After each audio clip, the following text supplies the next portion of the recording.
Arsenal s'impose sur un score de 4-2 face à Bournemouth. Et ce qu'on peut dire, c'est que la rencontre a été difficile. La rencontre a été dure et difficile. Mais là, on voit la fougue, la chance du champion. Arsenal s'impose sur un score de 3-2 après avoir concédé le premier but après 9 secondes de jeu. 9 secondes de jeu. Score qui s'est aggravé à 2-0 en deuxième mi-temps. Et là, ce qu'on peut dire, c'est que franchement, les Gunners d'Arsenal, Mikel Arteta, il a un coaching.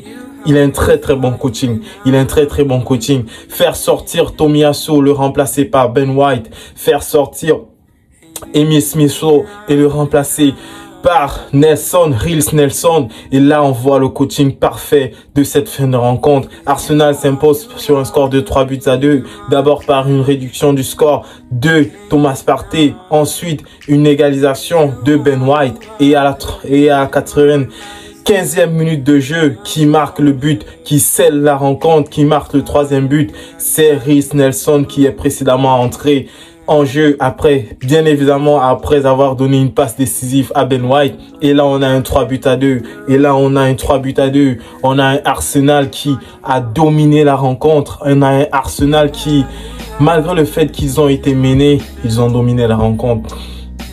Ils n'ont pas cédé à la pression. Ils n'ont pas cédé à la pression qui leur avait été mise précédemment par Manchester City. Manchester City qui s'est imposé sur un score de 2-0 à domicile face à Newcastle. Et là, ils étaient revenus à 2 points d'Arsenal. Arsenal qui reprend ses 5 points d'avance avec un match en retard. Probablement 8 points d'avance sur Manchester City. La course à cette première ligue sera farouche, sera difficile et je suis persuadé que Arsenal gagnera cette rencontre. La rencontre face à Bournemouth était une rencontre très difficile parce que sur la rencontre, Arsenal a tiré 29 fois au but pour 3 buts.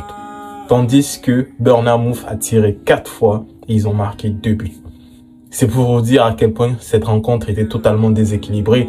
Pratiquement 16 corners pour Arsenal.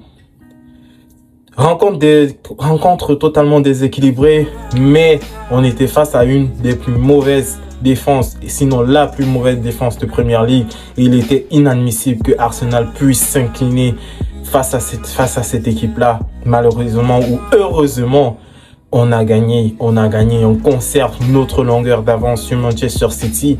La pression repart de leur côté. Et franchement, les Gunners d'Arsenal, top performance de Reiss Nelson, top performance de Fabio Vieira qui a fait une très belle rencontre, top performance de Bukayo Saka. Franchement, il est de plus en plus fort, il est de plus en plus bon. Top performance de Thomas Partey malgré son mauvais positionnement sur le deuxième but de Bournemouth. Il fait une très bonne rencontre. Franchement, c'est un plaisir de voir ces Gunners d'Arsenal jouer. C'est un plaisir de les voir évoluer à ce niveau-là. C'est un plaisir de voir un entraîneur qui est pragmatique et qui sait prendre des décisions quand il le faut. Voilà les amis, sur ce, je vous dis merci de m'avoir écouté. Rendez-vous pour la prochaine rencontre d'Arsenal. Sur ce, je vous dis merci. Prenez soin de vous. Peace la famille.